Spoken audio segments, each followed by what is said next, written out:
कभी कभी हमारा ज्ञान फेल हो जाता है और हमारा स्वभाव बहुत आगे चला जाता है। जी हाँ, हमारा स्वभाव अगर अच्छा है तो हमारा ज्ञान फेल भी हो जाए तो हम किसी के दिल में रह सकते हैं। नमस्कार, सुस्वागतम, वेलकम, अभिनंदन। आपका स्वागत अभिनंदन करती हूँ आपके, मेरे और माता रानी के इस खूबसूरत से YouTube चैनल पर। ईश्वर करे आपके घर में धन वर्षा हो, लेकिन उससे भी ज़्यादा एकता हो, प्यार हो, परिवार साथ में हो। पैसा हो ना हो, लेकिन जब खाना साथ में खाए ना तो हम लोगों की अंडरस्टैंडिंग होनी चाहिए, वही जीवन है। यही मैं दिल से कामना करती हूँ कि संसार, देश, भारत खूब तरक्की करे और हमारा विश्व में नाम हो। आज के इस विषय और टॉपिक पर हम बात करेंगे घर में कुछ ऐसी 5 चीज़ें जिन्हें हम नज़रअंदाज कर देते हैं और अक्सर बहुत तकलीफ पाते हैं, और सबके घरों में होती हैं ये चीज़ें। जी हाँ, क्या हैं वो 5 चीज़ें? सबसे पहली बात, अक्सर हमारे घर की नालियाँ बंद हो जाती हैं। थोड़ा बहुत डंडा मारा, तेजाब डाल दिया, खोला, ठीक है, उसको लाइटली लिया।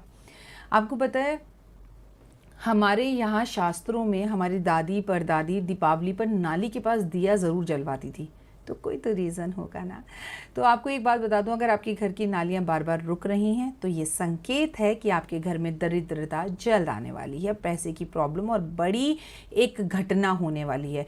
एक बार दम लगाकर घर के गटर नाले सब अच्छे से साफ करवाइए।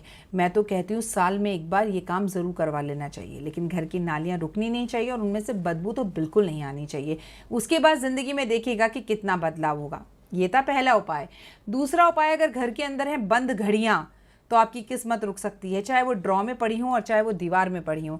वैसे तो अब घड़ियाँ किसी के पास है नहीं, क्योंकि मोबाइल ने ही वो सब चीज़ें ले ली हैं। मोबाइल ने हमसे हमारा लैपटॉप दूर कर दिया है, मोबाइल ने हमसे हमारा कैलकुलेटर दूर कर दिया है, घड़ी दूर कर दी है, और सबसे मेन बात, हमें अपनों से दूर कर दिया है। मोबाइल अच्छा भी है, लेकिन अगर लिमिट में इस्तेमाल किया जाए। तो आपके घर में अगर बंद घड़ियाँ हैं तो इन्हें तुरंत सही करवाइए और याद रखिए, हाथ में घड़ी पहनना शुरू कर दीजिए। ज़िंदगी में बदलाव महसूस करने लगेंगे। ये बात मैं खासकर पुरुषों से कह रही हूँ। नंबर 3 और महाउपाय की बात की जाए, घर के दरवाजे खोलते वक्त खटर खटर की आवाज़ आना, चक चक करना आवाज़ों का, ये एक अपशगुन है। इसका मतलब घर में कैंची की तरह लड़ाई होगी और आपस में मिसअंडरस्टैंडिंग्स पैदा होंगी। तो घर के दरवाज़ों पर समय समय पे सरसों का तेल, कच्ची धानी सरसों का तेल, केवल करेलों के लिए इस्तेमाल मत कीजिए। घर के दरवाज़ों पर भी समय समय पर तेल लगाइए ताकि उनमें से आवाज़ ना हो। अगर ऐसा है तो ये आपके लिए बहुत परेशानी का सबक बन सकता है। ऐसे में पड़ोसियों से अनबन रहेगी आपकी। चौथा और महा खास उपाय, जिसे हम अक्सर नज़रअंदाज कर देते हैं, हम ध्यान नहीं देते हैं, वो बात हमारे लिए खास ये है कि हमारे घर में जाले लग जाते हैं। हमारे घर में मकड़ी के जाले लगना मतलब जेल यात्रा का होना। हमारे घर में जाले लगना मतलब कोई बड़ी परेशानी हमारे सामने आना। घर की सफाई करना ज़रूरी है, लेकिन केवल दिवाली पर ही नहीं, महीने में एक बार। कहते हैं सफाई करने का सबसे अच्छा समय होता है अमावस का टाइम। अमावस वाले दिन अपने घर की सफाई कर कर सारा कबाड़ घर से बाहर निकालना चाहिए और उसे बेचना चाहिए। फ्री में किसी को नहीं देना चाहिए, उससे घर का राशन लेके आना चाहिए, इससे तरक्की होती है।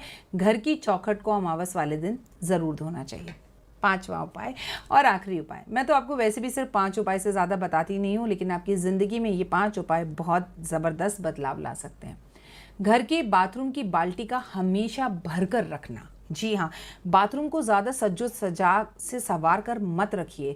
बाथरूम में घर की सबसे ज़्यादा नेगेटिव एनर्जी होती है। शायद यही रीज़न था कि हमारे बुजुर्ग बाथरूम को घर के बाहर बनाते थे, पैर धोकर घर में आते थे।